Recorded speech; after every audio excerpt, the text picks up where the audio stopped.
Amém. Glória a Deus. Um último anúncio para os jovens. Hoje haverá culto para vocês às 18 horas lá na live. Valorize, apareça lá que vocês serão abençoados, ok? Cadê os pais com seus filhos? Pais da Pérola, da Maria Luísa, da Maria Clara e do Bernardo. Podem vir, as famílias podem vir também. Eu pedi ajuda ao pastor Adormir. Isso. E enquanto eles estão vindo, a gente tem um tempinho aqui só para orientar os visitantes dos familiares que talvez não tenham o hábito de estar frequentando uma igreja evangélica, que nós, segundo a palavra de Deus, seguindo a instrução bíblica, nós não batizamos crianças, até porque Jesus foi batizado com 30 anos de idade, e o batismo ele tem um significado.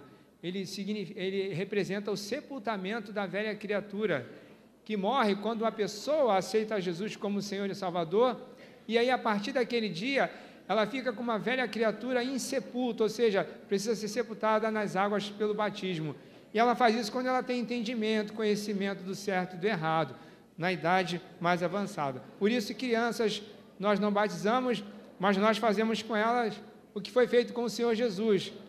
Ao 8º dia, Jesus foi apresentado. Esse momento fala da fé dos pais, da família, de dependerem de Deus na criação dos seus filhos, para que tudo vá bem em todas as fases, e quando eles atingirem a idade da razão, eles possam, aí sim, de forma lúcida e orientados, pelo Espírito de Deus, aceitarem a Jesus como Senhor, e depois se batizarem, aí sim, pela própria vontade deles, ok? Quem é a primeira criança, por favor? Pode vir essa menininha linda, pode vir a família mais próxima, cuidado com a escada aqui, pastor Adormir, ajuda, por favor. Obrigado.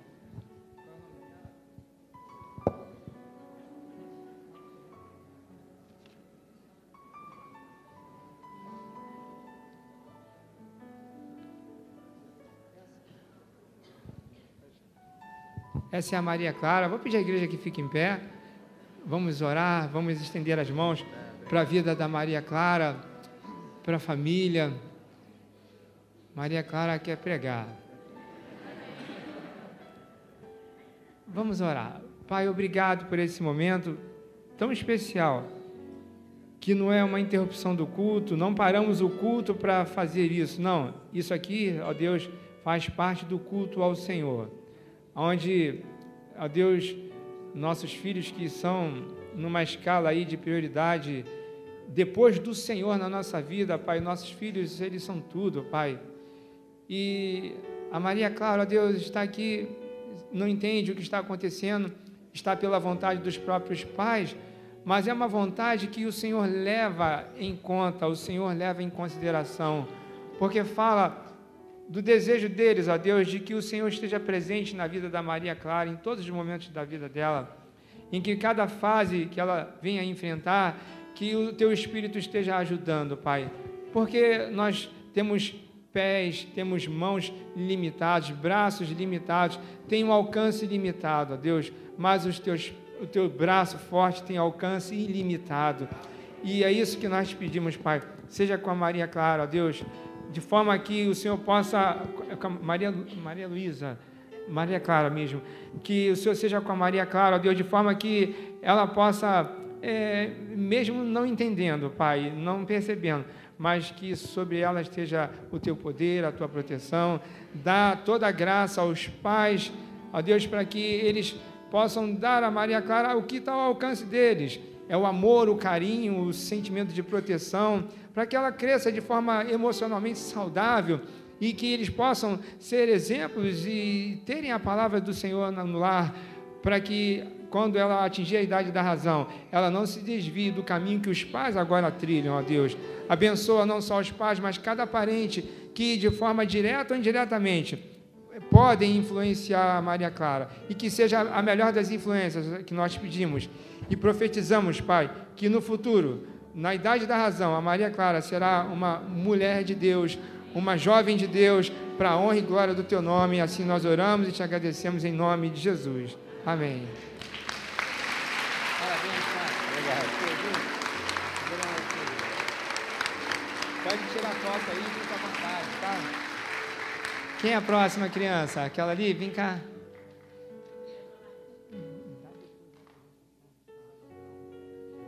A família pode vir. Qual é o nome?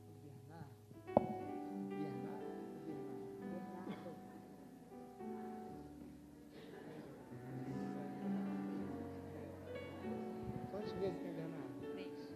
Bernardo foi comigo, viu? Ele está rindo aqui. Nome bonito, Bernardo. 3 meses. Estenda suas mãos para o Bernardo. Frágil, pequeno aqui nas minhas mãos. Mas, Senhor, pela fé, junto com a igreja, colocamos ele nas tuas mãos, Senhor. Pedimos que o Bernardo, ó Deus, com essa alegria que ele vem esboçando no rosto, que seja a nota da vida do Bernardo, ó Deus. Alegria, Senhor. Alegria apesar das dificuldades que a família pode enfrentar. Senhor, que a alegria do Senhor seja, ó Deus, a força desta família para criar Bernardo, ó Deus, nos teus caminhos, Senhor. Ah, Deus, abençoa, livra das doenças da infância que andam ao meio-dia aí assolando, Pai. Guarda de todo mal e que em cada fase que ele tem pela frente, Bernardo possa te conhecendo aos pouquinhos, Pai. Como Jesus foi conhecendo a respeito de ti e da missão que ele tinha. E quando ele chegou na idade da razão, ele não tinha dúvida de quem o Senhor era e a quem ele pertencia. Que assim seja com Bernardo, ó Deus. Que ele seja uma criança saudável e cresça emocionalmente equilibrado, para que seja um futuro homem de Deus. Senhor, abençoa a família de forma, ó Deus, tremenda, para que eles tenham as condições materiais, emocionais e espirituais para criarem Bernardo, ó Deus, debaixo do teu temor, debaixo da tua direção. Nós te agradecemos por tudo e entregamos a vida do Bernardo em tuas mãos, desde já e para sempre, em nome de Jesus. Amém e amém.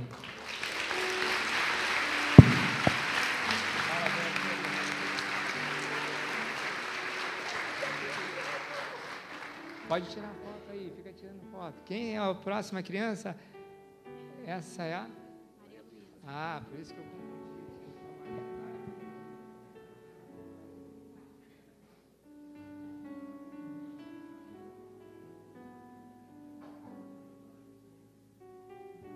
Maria Luísa, agora sim, também, outra, Maria Clara, agora Maria Luísa, 4 meses, está um pouquinho desengonçada, porque o pastor é desengonçado. Já perdi a prática, mas estenda suas mãos também para a vida da Maria Luísa, que de igual modo se faz carente de toda a proteção do Senhor. Pai, obrigado, Pai. Obrigado porque, embora as orações sejam diferentes, a tua abordagem será sempre a mesma, Pai. Com graça, com amor, com proteção. A sua abordagem sempre será com o desejo, sim, de fazer com que a Maria Luísa seja, ó Deus, uma criança, uma adolescente, uma jovem, uma futura mulher que cumpra os propósitos para o qual ela nasceu, Senhor. Porque o sentido da vida, Pai, não é enriquecer, não é adquirir propriedade, não é ser um erudito numa profissão, mas tudo isso é importante, mas o grande propósito da vida é, no meio da nossa jornada, Pai, é em algum momento nós conhecermos a Jesus como Senhor e Salvador e cumprirmos o Teu propósito, Senhor. Que assim seja com Maria Luísa, Pai. Dá toda a condição também aos pais, que sejam, como a Bíblia fala a respeito de Maria e José, era um casal justo, que temia ao Senhor, Pai. Por isso, Pai, o Senhor escolheu essa família para criar, Jesus ser criado. Assim também, essa família foi escolhida por Ti, para Maria Luísa nascer, Pai, e ser criada debaixo do Teu temor, da Tua instrução. Abençoa cada fase da vida dela, dá aos pais todas as condições também necessárias, ó Deus, para que Maria Luísa, para que tudo vá bem com ela, Pai. Também aqui, pela fé, profetizamos que na idade da razão, ela não se desviará do caminho dos pais e será uma futura mulher de Deus, em nome de Jesus. Amém e amém. Pode tirar a foto aí, que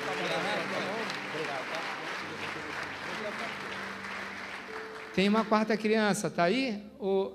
Vem cá.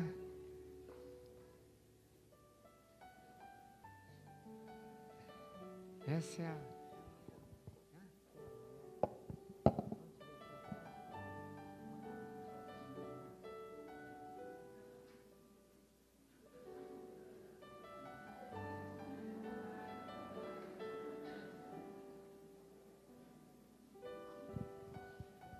Essa é a Pérola, 2 meses, neta da Shirley, diaconisa, a família está toda aqui, alegria. Estenda as suas mãos para essa pérola, porque não só ela, mas cada criança aqui é uma pérola nas mãos do Senhor. Pérola passa a se tornar menina dos olhos do Senhor também, porque nós fazemos menção dela para Deus. Pai, aqui está a pérola, ó Deus. Alegria da família, alegria dos pais, ó Deus, e cremos, ó Deus, a alegria do Senhor também, Pai, porque quando temos um propósito na vida, Pai, e o seguimos, Pai, somos, Pai, motivos sempre de alegria para o Senhor, e aqui está a pérola, ó Deus, que ela possa encontrar, como diz a Tua palavra, o Teu reino, como uma pérola de grande valor e possa guardar no coração, Pai, que é o que nós pedimos para as outras crianças, que a pérola na idade da razão, ela possa encontrar a Ti, Jesus. Mas para isso, Senhor, é necessário, desde já com 2 meses de vida, Pai, ela já possa estar experimentando um lar cheio da Tua graça, ó Deus, um lar calmo, um lar de paz, um lar de tranquilidade, um lar sem gritarias, um lar sem cólera, um lar sem as coisas que esse mundo, muitas das vezes, muitas famílias estão vivendo, mas que ela encontre um lar cheio da Tua paz, onde ela se sinta emocionalmente confortável, e à medida que vai crescendo, vai conhecendo por que o lar é confortável, porque Jesus está no lar, porque a família pertence ao Senhor, e ela vai te conhecendo aos poucos, em cada fase. Abençoa a pérola, ó Deus. Ó Deus, abençoa os pais da melhor forma, que eles possam ser representantes do Senhor, enquanto ela não te conhece, ela possa conhecer a Ti através dos pais, ó Deus. Eles sejam os precursores da Tua graça, para que quando ela atingir a idade da razão, ela já tenha toda a instrução e toda a base para decidir pelo Senhor, e sabemos que nessa hora é o Teu Espírito que vai convencer, é o Teu Espírito que vai fazer a Tua promessa ser cumprida na vida dela. Por isso a entregamos aos Teus cuidados, guarda e livra de todo mal. Assim oramos e entregamos a pérola em Tuas mãos, em nome de Jesus. Amém e amém.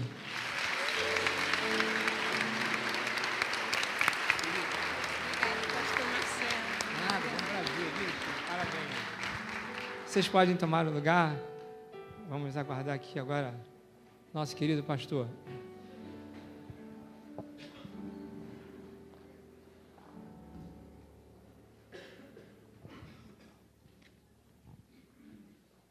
Onze h 35 já, gente? Uau! Pastor Domir, vem cá, pastor Domir. Uma mensagem de 20 minutos você prega, por favor. Não. Pastor Aldomir fez aniversário essa semana, queridos. Nós vamos orar por ele, pedir que Deus abençoe. Você ama os pastores da sua igreja? Todos eles? Aqueles mais antigos, os que chegaram mais recentemente? Tá... Que bom, é bom saber disso, né? Apesar do culto hoje ter começado com a história de uma gravata vermelha que eu não entendi nada... Nada. Depois ele deve explicar alguma coisa. Mesmo assim, você ama os seus pastores? Tá bom. Então, vamos orar. Fique de pé mais uma vez. Eu sei que você está doido para ficar de pé. Eu quero orar pelo pastor Domi, que chegou há algum pouco tempo e é um homem disposto a servir a Deus aqui. Deus tem usado. Deus amado, obrigado, Senhor, pelos amigos que o Senhor colocou aqui no nosso meio. Pastores que são de fato amigos, Pai. Quando éramos aqui apenas eu, pastor Marcelo, o pastor Gabriel e a pastora Cláudia, nós nos sentíamos muito bem juntos e talvez houvesse até algum temor de que alguém que se aproximasse não estivesse dentro daquela mesma visão, daquele mesmo sentimento. mas o Senhor só melhorou as coisas para nós, Pai. Com os outros pastores que foram acrescidos aqui ao nosso meio, e na oportunidade da data do aniversário do pastor Aldomir, nós nos alegramos com ele, como família, e pedimos que o Senhor o abençoe, Senhor, ricamente, venha suprir cada uma e todas as suas necessidades, faz dele, sua esposa, um casal cada vez mais satisfeito, Senhor, com a tua presença na casa deles, com amor um pelo outro. Pai, enfim, abençoa essa vida. Nós te pedimos em nome de Jesus, Senhor. Amém. Amém. Parabéns, pessoal. Vou pegar o presente.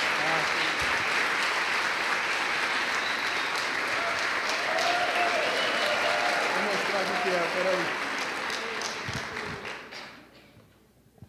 O que será? Ah, a gravata vermelha apareceu. Agora eu entendi a história. Obrigado, pastor. Obrigado a você, pastor. Podem se assentar, amados. Embora hoje tenha sido um culto de tantas coisas e o nosso tempo correu, queria que você ficasse tranquilo, que você não vai chegar tarde em casa. Por favor, Mateus capítulo 25.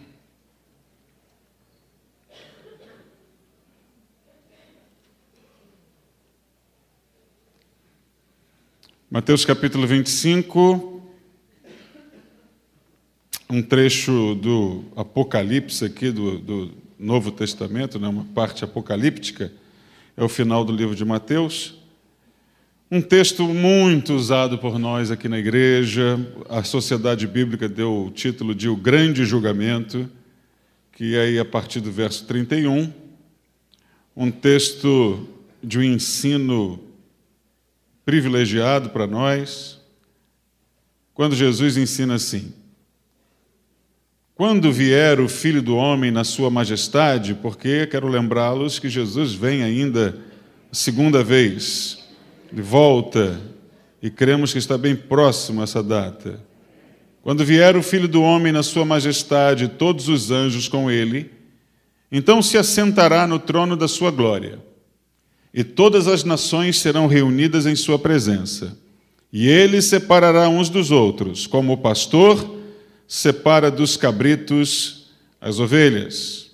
E porá as ovelhas à sua direita, mas os cabritos à esquerda. Então dirá o rei aos que estiverem à sua direita: vinde, benditos de meu Pai, entrai na posse do reino que vos está preparado desde a fundação do mundo. Porque tive fome e me deste de comer, tive sede e me deste de beber, era forasteiro e me hospedastes, estava nu e me vestistes, enfermo e me visitastes, preso e foste ver-me. E então perguntarão os justos: Senhor, quando foi que te vimos com fome e te demos de comer, ou com sede e te demos de beber? E quando te vimos forasteiro e te hospedamos, ou nu e te vestimos?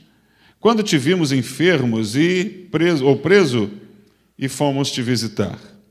O rei respondendo lhes dirás: em verdade vos afirmo que sempre que o fizeste a um destes meus pequeninos irmãos, a mim o fizestes.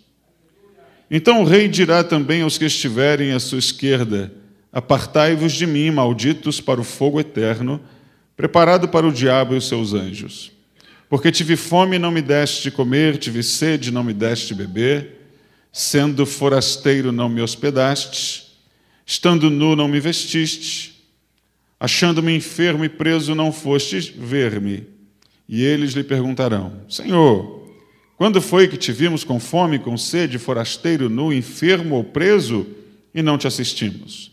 Então lhe responderá o Senhor: em verdade vos digo que sempre que o deixastes de fazer a um destes mais pequeninos, a mim o deixastes de fazer. E irão estes para o castigo eterno, porém os justos para a vida eterna. Glória a Deus. Amém. Amados, eu disse já, falamos tantas vezes já dessa passagem bíblica que é tão... se compreende naturalmente, não é? Autoexplicativa. E a dúvida talvez paire sobre o fato de ser tão simples o método do Senhor Jesus em estar colocando como um critério para pôr à direita, para pôr à esquerda e os seus consequentes significados, a questão do relacionamento, de como nós nos relacionamos. E confesso para os irmãos que as tantas vezes que falei a respeito, falei de relacionamento mais no contexto mesmo horizontal do nosso dia a dia, de como nós interferimos na vida um dos outros, como nós nos ajudamos. Mas eu queria mudar um pouquinho essa manhã o discurso e transferir essas questões tão nitidamente físicas, como comer, beber, vestir, visitar, e levá-las para um campo onde, com toda certeza, ela se coaduna melhor ao texto que Jesus quer ensinar. Então, a primeira coisa que eu acho incrível no texto é a identificação que Jesus tem com os seus filhos. Acho importante dizer que esse, como tantos outros textos bíblicos, o Senhor Jesus não está falando ao mundo, Jesus não está falando a Israel inteiro, Jesus não está falando a quem quer ouvi-lo, Jesus está falando a filhos. Jesus seleciona essas pessoas nesse texto usando o termo pequeninos, e ele diz que são dele. Então nós vemos que não é de uma abrangência mundial, mas Jesus está dizendo, quando você fez ou deixou de fazer a um destes meus pequeninos, você a mim fez ou deixou de fazer. Então veja que coisa maravilhosa é a identificação que Cristo tem com o seu povo, que é o ponto dele sentir fome como quando você sente fome. Chega ao ponto dele sentir a vergonha da sua nudez, de sentir sede quando você está com sede. Essa semana nós falávamos em casa a respeito de crianças que nascem e aventou-se a possibilidade de vir gêmeos, não sei, aí de alguém lá próximo a nós. Aí começou a falar-se de gêmeos e alguém disse assim, não, dizem que os gêmeos até sentem o que o outro sente. Eu falei, peraí, também não é assim, também não vamos exagerar. Pode ser igualzinho, você achar que gêmeo sente o que o outro sente, você está vendo muita novela. Não, amados? Não? Sente? Ah, duvido. Vocês estão vendo muita novela. E aí, então, Jesus ele não se identifica conosco, assim como sendo ele Senhor e nós, seus ajuizados servos. Sua identificação conosco não é de amigo, que já é uma grande coisa, mas o texto nos dá a entender que Jesus é como que carne da nossa carne e osso do nosso osso. Para esses que foram adotados, para esses que fazem parte da sua família, ele não é um importar-se discreto, ele sente o que você sente. Ele passa pelo que você passa. E já que nós estamos nesse universo dos pequeninos, de homens e mulheres de Deus, não vai ser difícil entendermos a linguagem de que talvez seja o que de mais importante gostaria eu que você guardasse nessa manhã, é que nós, homens e mulheres do povo de Deus, com aliança com o Senhor, que eu faço votos que todos sejam, se ainda não, que eu esteja bem próxima a sua o quê? A sua filiação nessa aliança com esse Deus, mas há algo precioso a se aprender hoje, amados, que é antigo, que você diria é óbvio, pastor, mas é negligenciado, que é que o cidadão do reino de Deus, os homens e mulheres que se entregam ao Senhor, eles têm uma conduta diferente. Você sabia disso, não é? Você sabia que Deus espera de nós, seu povo, o que não espera de quem está alheio a tudo isso? Sabia? Você sabia que Deus espera algo diferente de nós? Mas é claro, pastor, que espera. Sim, nós temos os recursos para isso, nós temos o acesso, nós temos as condições, talvez. Então é de nós que Deus espera alguma conduta que Ele não vai esperar de outra pessoa. Há um comportamento no reino de Deus. E no reino de Deus, as pessoas são identificadas não por frequentarem uma igreja, por um cartão de membro ou por uma Bíblia debaixo do braço, mas somos reconhecidos no reino de Deus, a Bíblia diz, que é pelo amor que deveríamos ter uns pelos outros. O amor deveria ser o que nos denunciasse. Existem igrejas que têm são tão conhecidas pelos seus espetáculos e as maravilhas e as profecias, mas a Bíblia em momento algum vai dizer que o povo de Deus é reconhecido por essas coisas, mas o povo de Deus é reconhecido pelo amor. Essa é a vontade de Deus, assim Ele determinou que fosse. Jesus disse, o meu mandamento. Quando Ele nos mandou amar uns aos outros, Ele não disse para nós, gente, essa é uma boa sugestão. Não, Ele disse, esse é o meu mandamento. E você sabe o peso de um mandamento? Você sabe o que significa um mandamento? Não deve ser difícil para a gente entender. Ele falou assim, não é que eu esteja dando uma boa ideia para vocês, este é o meu mandamento, vocês precisam amar uns aos outros. E isso é a diretriz da nossa conduta, não é? É por aí que nós vamos caminhando, formando a nossa conduta. Não tem muito a ver ou nada a ver com obra social. O texto que a gente leu, e o amor que já foi inserido aqui na mensagem, isso nada tem a ver com obra social, porque quando se fala de matar a fome de alguém, matar a sede ou vestir, nós poderíamos ser levados à obra social. Porque coisa boa é você sair da igreja na Kombi com a sopa e o pão, e você, alta hora da noite, parar numa praça pública e oferecer aos moradores de rua, maravilha, maravilha. Deus espera isso de nós, pastor? Espera isso de nós. Mas não é exatamente essa a prioridade da igreja, nem é isso que faz com que alguém esteja à direita ou à esquerda do rei.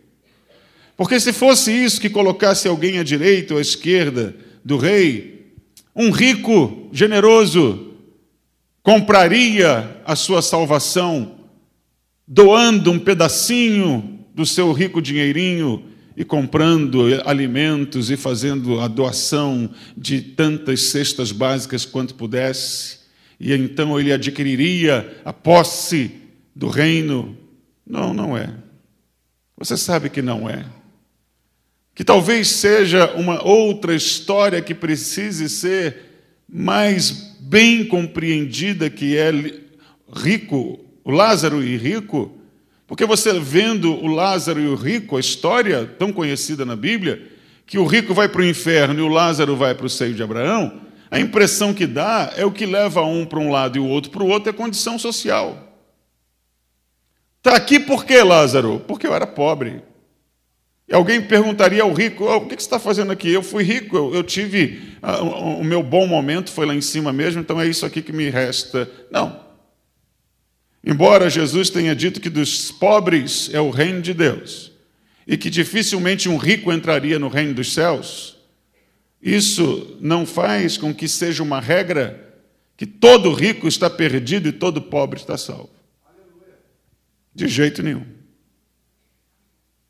Porque, na verdade, quando você se interessa em conhecer a mensagem da Bíblia, que não é necessariamente você lê-la 300 vezes de trás para frente, mas quando você entende o conteúdo principal, como pegando, jogando num liquidificador e extraindo a mensagem, você vai ver que toda e qualquer aproximação de Deus é feita pela fé.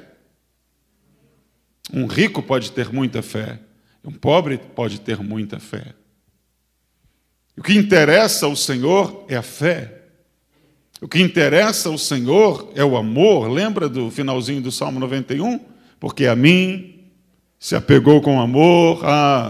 Não é porque é rico ou pobre, mas porque a mim se apegou com amor. Eu livrarei, eu farei isso, eu farei aquilo outro, eu abençoo, eu faço tudo. Amém, minha gente? Deixa eu me achar aqui que eu saí pela tangente aqui, né? Não é obra social. Nosso Senhor Jesus não está falando do sopão, do pão, do leite, do arroz e do feijão, mas aqui Ele está falando numa linguagem espiritual, sobre pessoas que têm fome e sede de Deus. Talvez nós não tenhamos condição, e com certeza não temos, de matar a fome do mundo, e nem mesmo, às vezes, de matar a fome das pessoas que estão mais próximas de nós. A igreja se esforça da maneira que pode e distribui cestas básicas a quem pode, a quem precisa melhor, e faz isso da melhor maneira que pode, mas nós sabemos que ficamos bem aquém do que muita gente precisa.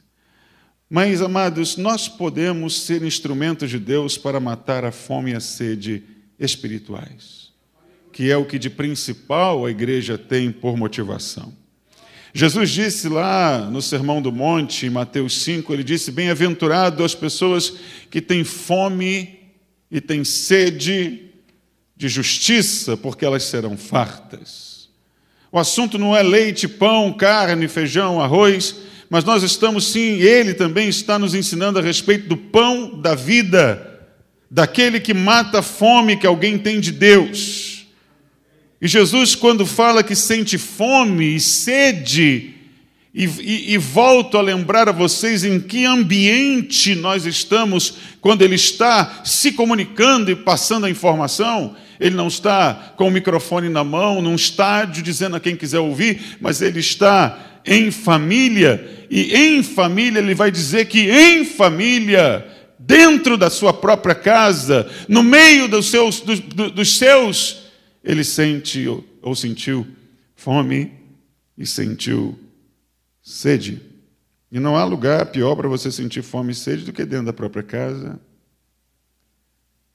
Dar comida a quem precisa é ótimo, amados, mas o texto está se referindo a gente que está no meio de nós, com fome de Deus.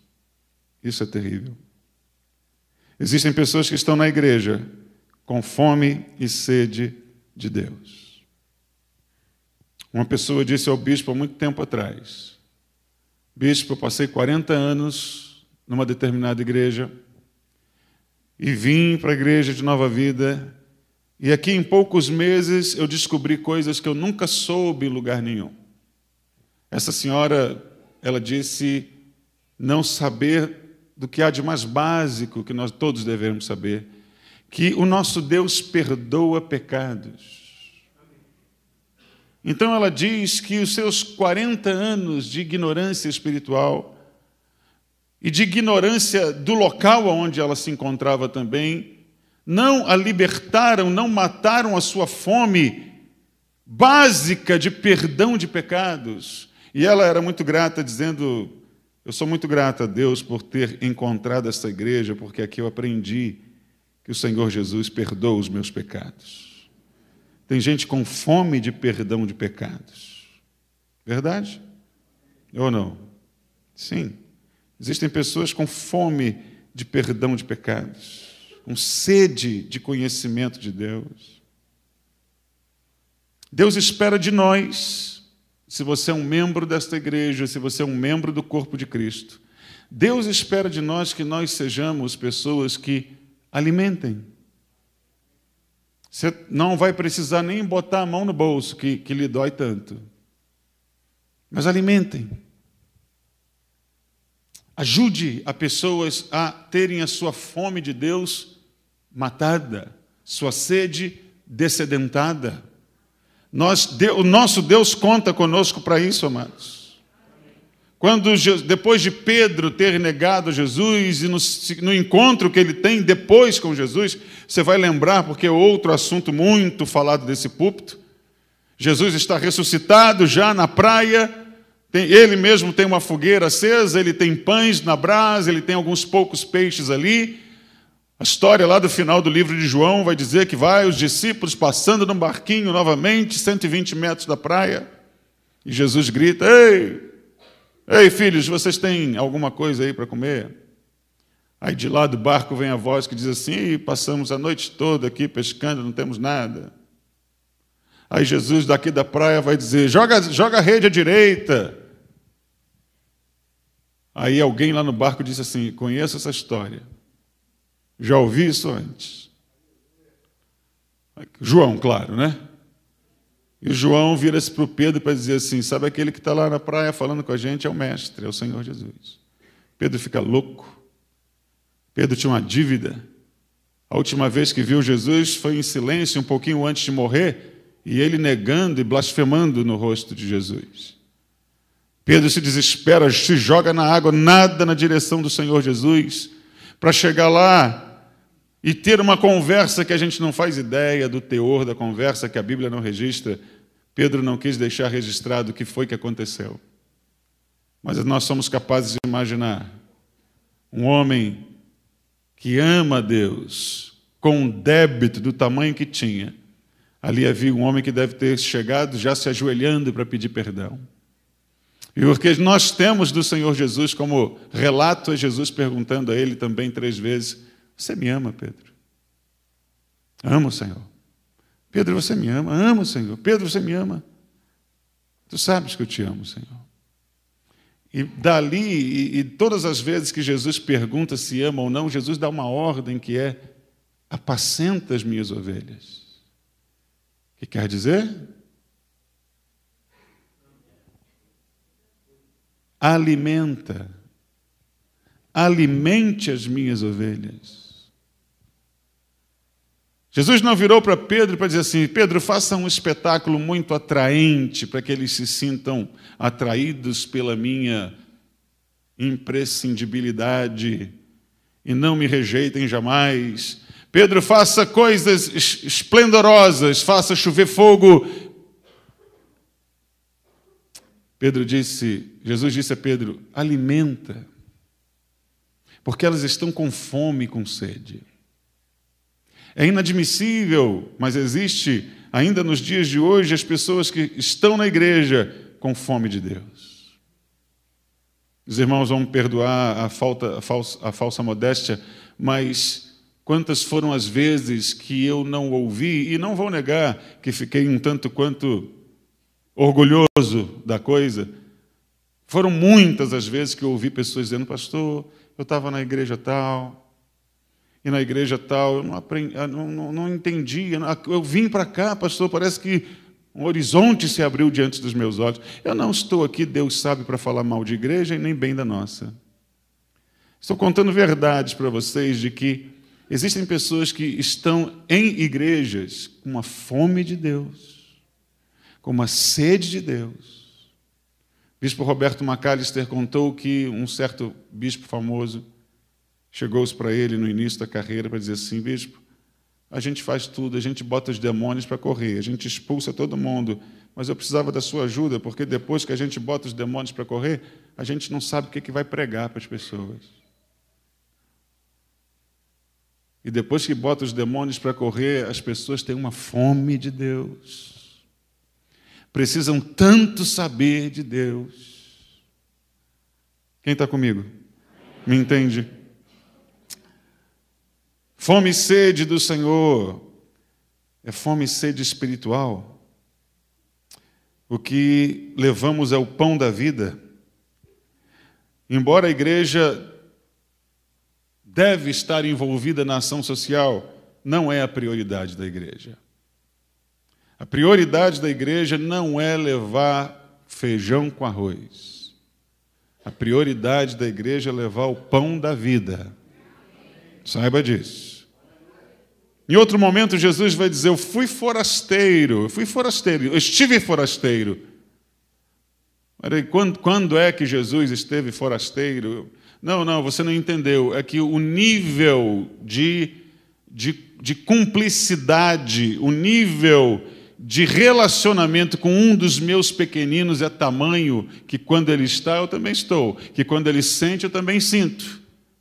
Então, quando estivemos forasteiros, não fomos hospedados.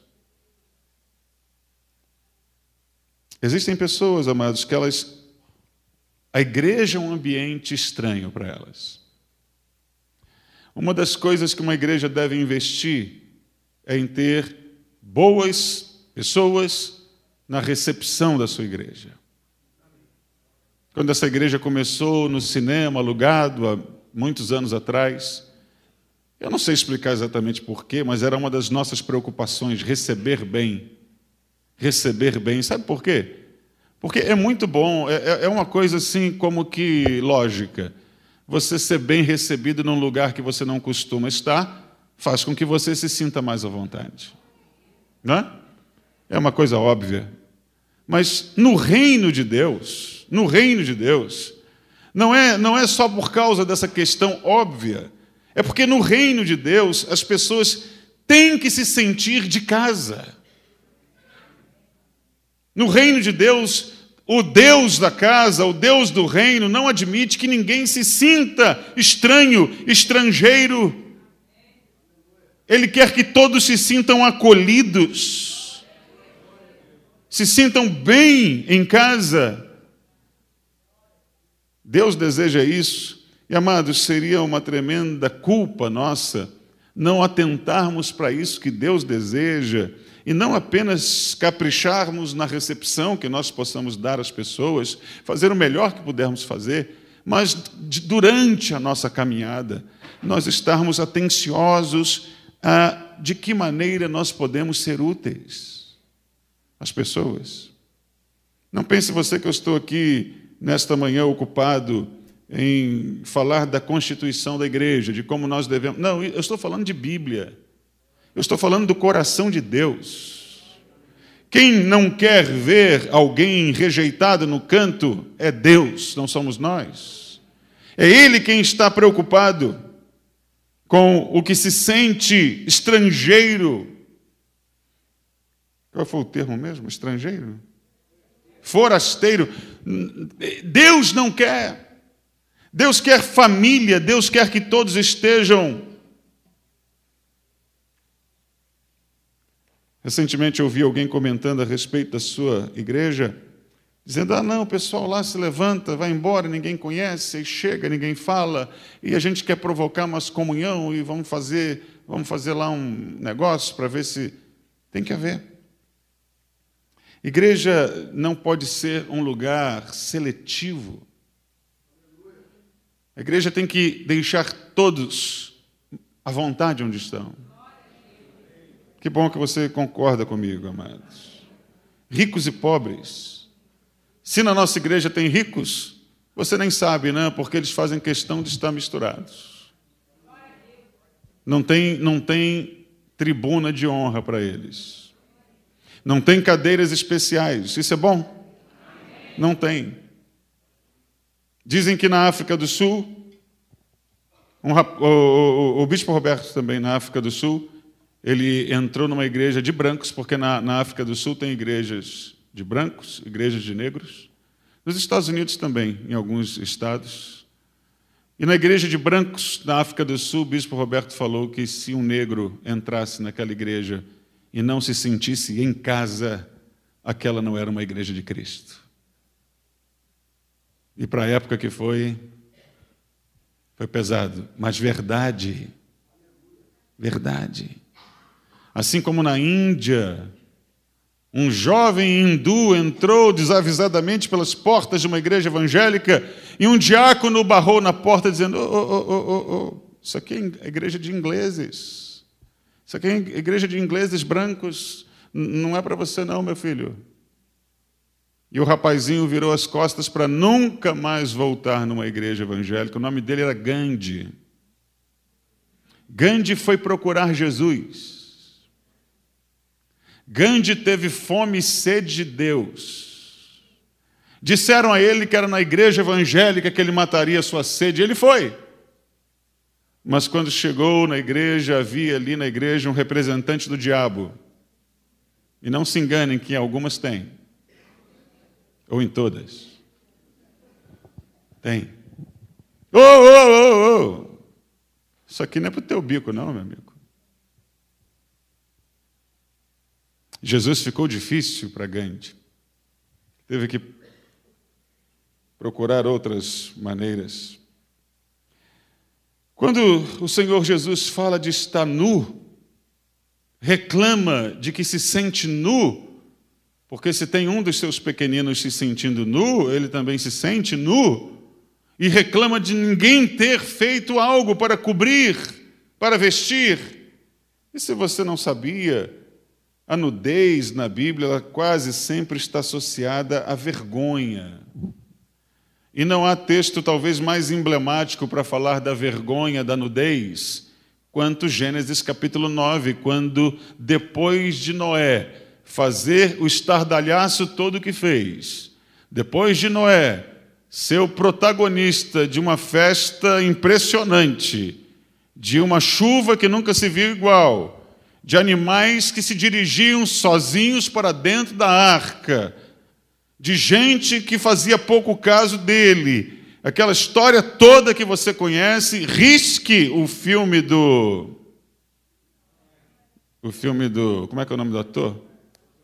Russell Crowe. Risque aquele filme ridículo, horrível, não tem nada a ver com aquilo. Mas Noé estava no ápice. De repente, passam-se, depois de tudo resolvido, e já a terra está seca e começa-se novamente a vida, num determinado dia ruim, porque todo mundo tem seu dia ruim, Noé estava mal e encheu a cara. É mesmo, pastor? Está na Bíblia? Tá. Eu sabia que a Bíblia contava essas coisas. Conta essas e piores. Bebeu, embriagou-se. De repente, lá na dele, embriagado, fazendo sei lá o quê, nu, tirou a roupa. Um dos seus filhos entra desavisadamente, vê o pai do jeito que está, condena o pai pelo que está fazendo, sai, conta para todo mundo: "Oh, papai está pelado." Vêm os outros dois irmãos correndo, calam a boca do irmão mais novo lá e pegam um cobertor e vão os dois de costas. A coisa era um pouquinho diferente do que hoje. E cobrem o pai. E leia a Bíblia e você vai ver que a Bíblia fala que o que expôs a vergonha do pai foi amaldiçoado para sempre. E os dois que cobriram, abençoados para sempre. E isso é um princípio que vale. No que isso se aplica, pastor, hoje, a nossa vida, como família, esse mundo menor que Jesus define dos pequeninos. Sabe o que é, amados? Que nós aprendemos que a vergonha dos outros, nós precisamos aprender a cobrir. E nunca expor. Nunca expor. A igreja é um lugar onde quem entra com as suas vergonhas precisa ter certeza de que elas não serão expostas, mas serão cobertas. Você não faz ideia da quantidade de vergonhas que eu já ouvi nos meus 30 e alguns anos de ministério pastoral. Você não faz ideia da quantidade de vergonhas. Diante de Deus, eu digo para você que eu não me lembro de nenhuma só, que eu tenha ouvido em gabinete e depois tenha saído dali para contar para alguém. Porque a vergonha dos outros não pode ser exposta. Elas precisam ser cobertas. E as pessoas precisam confiar em você, que de um jeito ou de outro ficou sabendo da vergonha que ela possui, mas como você é um homem de Deus, ele não vai fazer isso comigo, ele vai cobrir, ele não vai falar. E é assim que deve ser, e é assim que é no reino de Deus. Você entende? Para tomar posse do reino, como Jesus disse, entrai na posse do reino, tomem posse do reino que foi preparado para vocês desde antes da fundação do mundo. Nós precisamos ter um amor que nos leve a cobrir o pecado dos outros. Vocês não fazem ideia da quantidade de vezes que eu tive a língua coçando, a garganta coçando, a faringe coçando, o céu da boca coçando. O que mais? Tudo coçando, porque eu gostaria muito de dizer daqui de cima para vocês, eu que tenho o microfone na mão e posso dizer o que quiser, não é? Eu gostaria muito de dizer para vocês certas coisas que vocês só ouviram o tititi. E o tititi não me ajudava. O tititi não era verdade. De homens que passaram por aqui, de pastores, seja o que for. Mas aí, para falar, chegar aqui em cima e queimar o filme é tão fácil, meus irmãos. É ou não é? Chegar aqui e dizer, eu sei que você vai acreditar em mim. Mas aí o pai vinha e falava assim, Xande, é assim que ele me chama. Xande, fica quieto. Senhor, deixa eu falar. Eu vou ser cuidadoso na hora que eu falar. Eu vou falar com muito cuidado. Eu prometo que não vai doer muito. Shhh, fica quieto. Você tem que cobrir o pecado dos outros, não é expor. Mas se eu expuser, se eu expor, eu vou sair bem na fita, Senhor. Resolvo o meu problema. Se eu expuser aqui o que o cara fez, o pessoal vai entender. Não. Deixa para lá. Deus não é mole não, amados. Deus gosta dessa expressão. Deixa para lá. Ah, não, Senhor. Ah, não, esse negócio não ajuda a engolir sapo. Se deixa para lá, não ajuda a engolir sapo. Senhor, deixa eu falar. Xande. Fica quieto aí, Xande.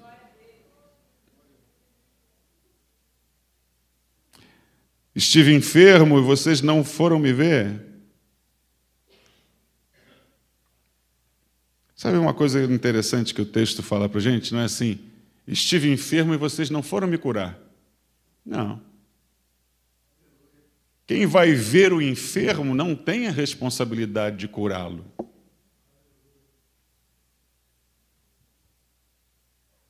O enfermo não está esperando apenas quem o cure, mas o enfermo precisa de apoio. Então, a expressão é, eu estava enfermo e você não foi me visitar. Quando você vai visitar o enfermo, você renova as forças do enfermo. Ele continua enfermo com o mesmo problema, mas por você ter ido lá, você o animou, o seu abraço, as suas palavras, a sua presença, o seu demonstrar de atenção, de se importar, de preocupação. Mas não é uma enfermidade, como também pão e como sede e fome também não se tratava de pão e água, também não é uma enfermidade física das que tratamos aqui no nosso meio, mas uma debilidade, uma fé limitada, que às vezes você tem que lidar com pessoas de uma fé limitada. Apoio ela precisa. Talvez você necessite conviver com pessoas que careçam da sua paciência. Convive com alguém assim? A pessoa não tem a mesma sabedoria que você, mas você não se ache também o maior sábio do mundo, que você sabe que não é. Não é? Mas tem gente pior que você. E Deus espera que nós sejamos pacientes com essa pessoa limitada na sua saúde espiritual. E eu tenho descoberto algo ultimamente, amados, que tem mexido muito comigo. Aliás, eu venho já há muito tempo percebendo isso, que eu li recentemente o Salmo 37, 23, se não me engano, que diz que o Senhor firma os passos do homem bom. Eu estava reparando que o cidadão do reino de Deus, o filho de Deus, é um homem bom.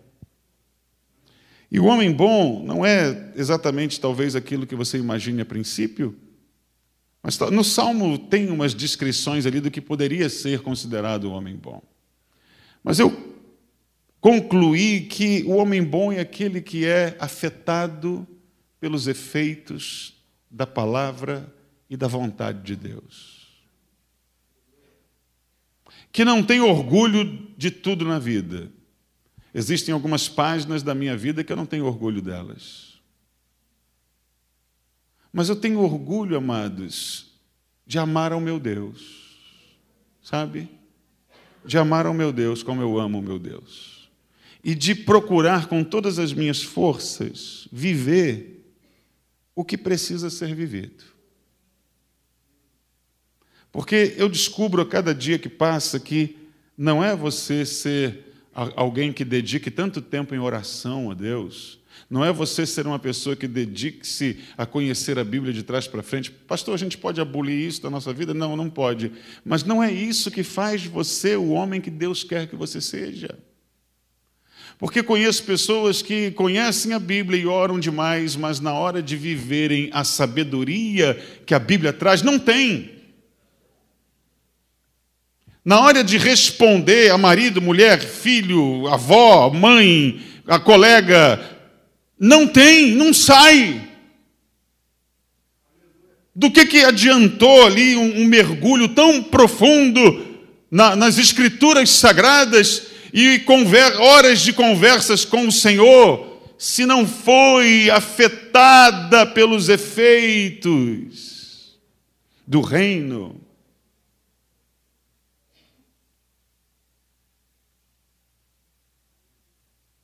Talvez você não seja um grande leitor da Bíblia e nem saiba orar tão bem, mas você tem sido afetado pelo reino de Deus. E isso tem feito de você uma pessoa que sabe falar, que sabe calar. Não é? Amém? Que assim seja.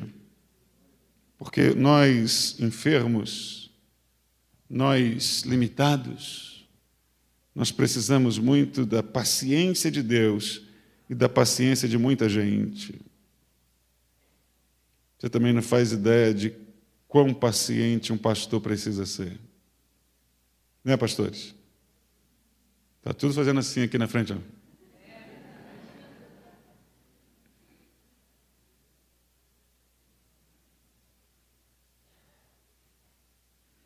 Estive preso e vocês não foram me ver. Jesus nunca esteve literalmente preso, não é? A não ser no finalzinho, ali em poucas horas. E também não estaria ele falando, como não falou literalmente das outras frases, dessa também não falaria literalmente, mas ele lembraria a nós situações que pessoas vivem que fazem reféns, que fazem delas reféns, pessoas que não têm saída, como quem estando numa prisão e não tendo para onde ir. Ouvi a história de uma senhora que casou muito nova com um daqueles coronéis lá de cima e sofreu o pão que o diabo amassou com aquele homem e conseguiu livrar-se dele, separando-se, indo para longe. E depois de muitos anos, essa senhora, ela se casa novamente com um homem que a amava, tem 7 filhos. Depois disso tudo, conhece a Jesus. E a igreja que tem a missão de libertar os cativos, não é? A igreja que tem que ser uma cooperadora com o Senhor Jesus para tornar as pessoas livres das suas prisões. A igreja vai dizer para ela que ela tem que voltar para o primeiro marido e abandonar filhos e o marido atual. E ela vai. Não é isso que Deus esperaria.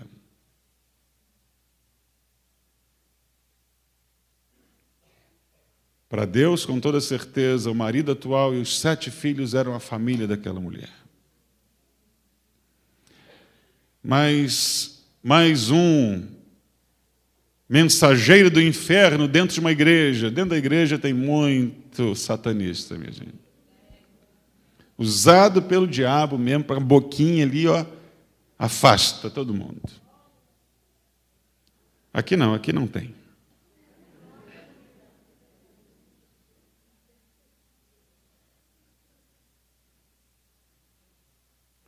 Existem pessoas que seja por causa de uma condição conjugal, ela se vê prisioneira, seja por causa de uma dependência química, ela vem conversar, como tantas vezes aconteceu também, e você não está diante de uma situação fácil de você aconselhar e nem mesmo de orar.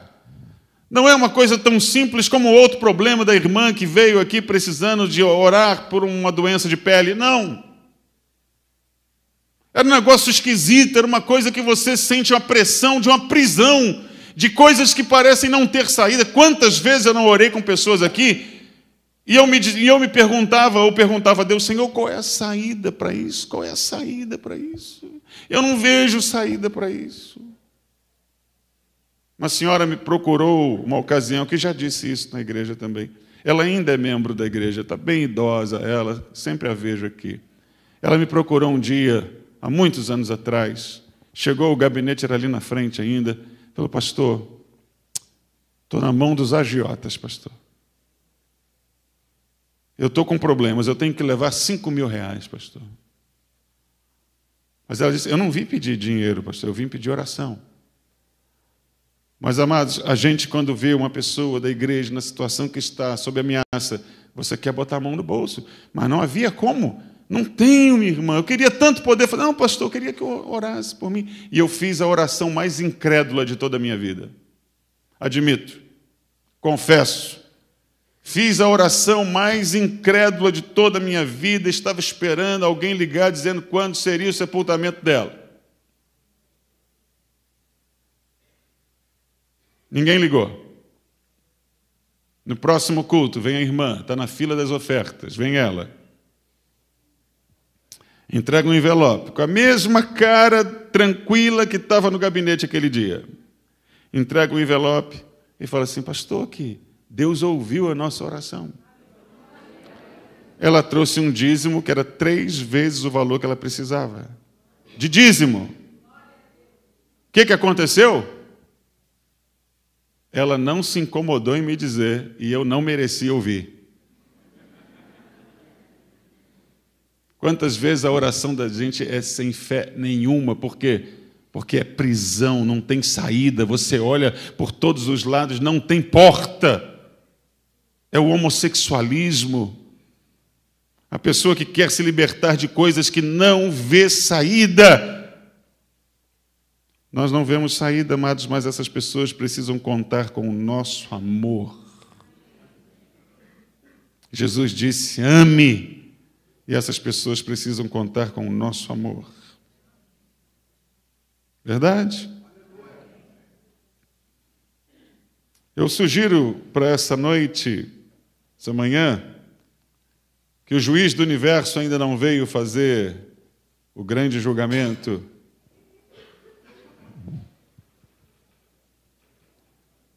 Foi nada não, minha gente. Eu sugiro que nesta manhã, quando o juiz do universo ainda não veio fazer o grande julgamento, uma oração. Vamos orar? Eu sugiro uma oração que pode dizer o seguinte: Senhor, eu quero ter a conduta do cidadão do reino. Você ouviu? Vamos ficar de pé. Uma oração que diga, Senhor, eu quero ter a conduta do cidadão do reino de Deus. Uma oração que diga, Senhor, perdoa-nos a falta de amor pelas vidas. Senhor, perdoe-nos a falta de amor, de compreensão pelas vidas. Senhor, que o Teu amor faça parte da minha história. Não como sendo eu necessariamente o alvo desse amor, porque eu já sou, mas sendo eu o transmissor deste amor. Louvado seja o teu nome, Jesus.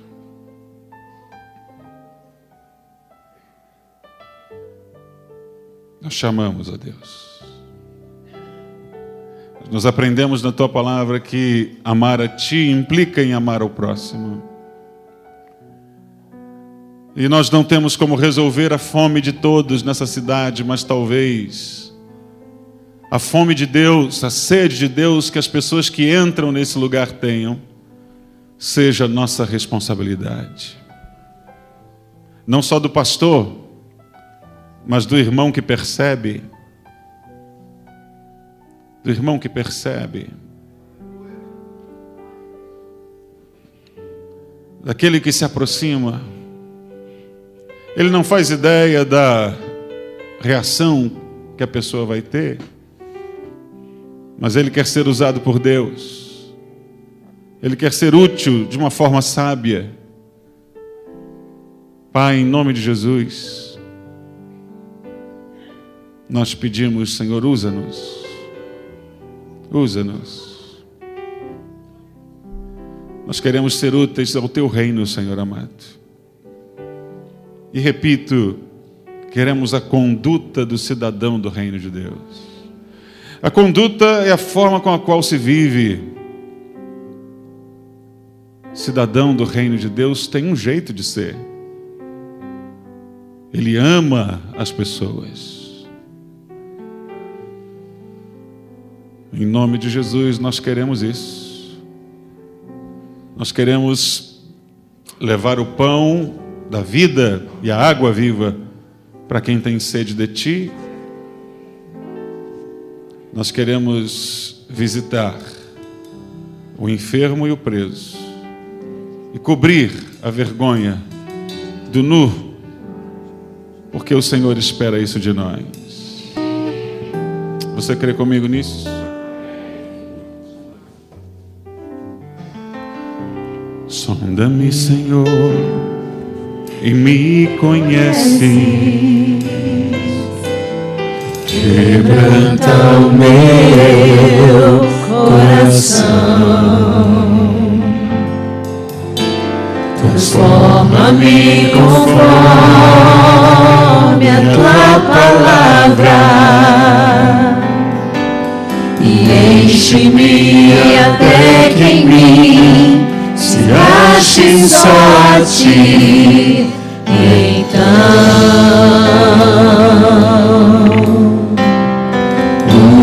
usa-me, Senhor,